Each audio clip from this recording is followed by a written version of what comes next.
It can be easy, as we look back over our lives, to feel that we have been singularly foolish in our pursuit of happiness. Why did we want the things we wanted so desperately? Why did we sacrifice so much for prizes that turned to ash the moment we held them? Why did we spend decades reaching for a life that, once arrived at, felt almost indistinguishable from the one we had been trying to escape? In such moods, it can feel as though we failed because we were greedy, or blind, or insufficiently grateful for what we had.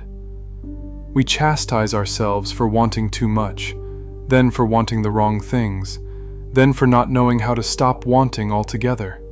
But in these moments, it can be more than merely sentimental to remind ourselves of a fundamental fact about human existence that we miss when we despair of our conduct. We are living inside a structure that functions as a prison, and almost no one has told us. Schopenhauer, writing in the early 19th century, did not mean the word prison metaphorically. He meant it structurally. The prison is not a circumstance. It is not a bad job, a difficult marriage, or an unfair economy.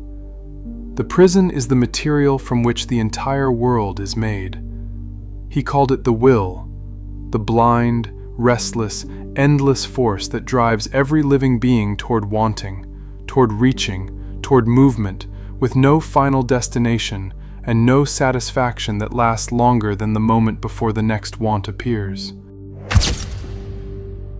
Imagine if we were asked to become great violinists and were given an instrument that could never be set down, that produced sound only when its strings were pulled, and that fell silent only when the player stopped moving entirely, and then were told that silence was forbidden.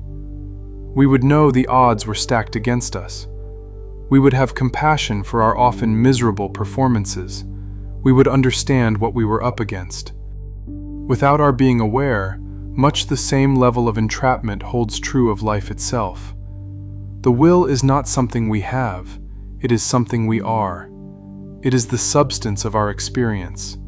Every desire, every fear, every reach, every flight, every inability to sit still for longer than a few seconds before the phone, the thought, the plan, the worry rises to fill the gap.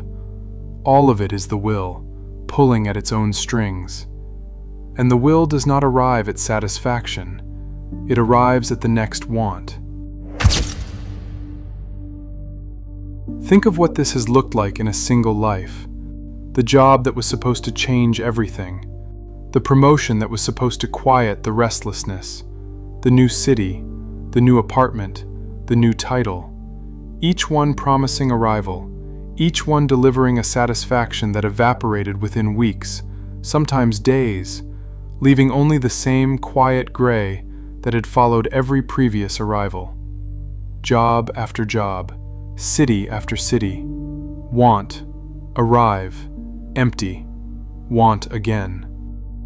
The relationship that was supposed to fill the space, the ache of not having them, the longing so total it felt like it would never end, then having them, then the slow, incomprehensible fading of the fullness that had seemed so permanent, not because they were wrong, not because we were ungrateful, because the hunger was never for them. The hunger was the will itself.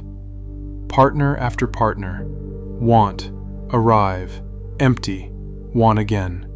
The achievement that was supposed to prove we were enough, the recognition, the applause, the moment we had rehearsed for years, and then, almost immediately, the question returning, what now? Prize after prize, want, arrive, empty, want again. From the other side of each cycle, we chastise ourselves for how little we understood. We do not appreciate how much there is to understand, how infinitely more complicated the will is than any object it reaches for. It is entirely to be expected that the life we produce, pulling constantly at strings we were never taught to name, is frequently terrifying. Let us imagine that there are some 30 key illusions the will uses to keep us moving. 30 traps we might have to see through before having any real chance of resting inside our lives. Happiness is just around the corner. The next purchase will quiet the restlessness.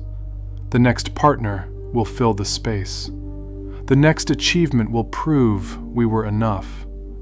Rest is something we will earn later. Boredom is a problem to be solved, not a state to be examined.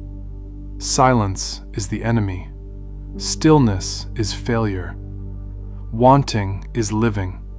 Stopping is dying. And so on and so forth.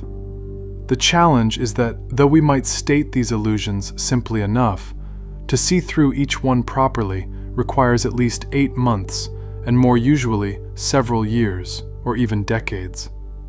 We need to experience the finer nuances of each trap through summers and winters, through arrivals and disappointments, in the slow despair of quiet Sunday afternoons when nothing is wrong and nothing is enough. We need time, encouragement, and the right to fail without tragedy. We would not be any less generous after telling a prisoner that the walls around him are real.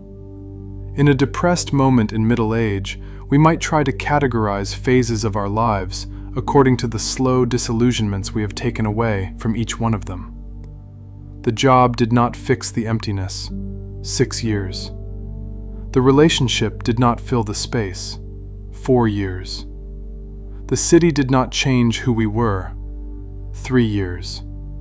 The achievement did not prove we were enough. 20 years. We would need to live to at least 500 years old to stand any realistic chance of seeing through the will on our own. Instead, we are rushed onto the stage and have to work out that we are inside a prison while still believing we are free. Those who have not collapsed into despair are luckier than they are wise. We are not miserable because we are stupid. We are miserable because we were never told what we were living inside. Because we exist in a culture morbidly and mysteriously resistant to philosophical education about the nature of desire, we leave the question of fulfillment to chance out of a feeling that it might be pessimistic or unromantic to examine the machinery that drives us. We teach people to become engineers and accountants, yet leave the management of the will entirely to instinct, as if a person could operate a power plant by feel.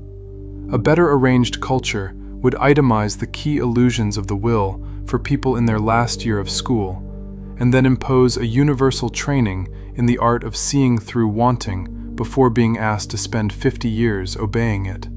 We would think of art and music and contemplation not as hobbies, but as doors, the only states Schopenhauer identified where the will goes temporarily quiet, where we are not reaching for anything because the present moment has become enough without anyone having to make it enough.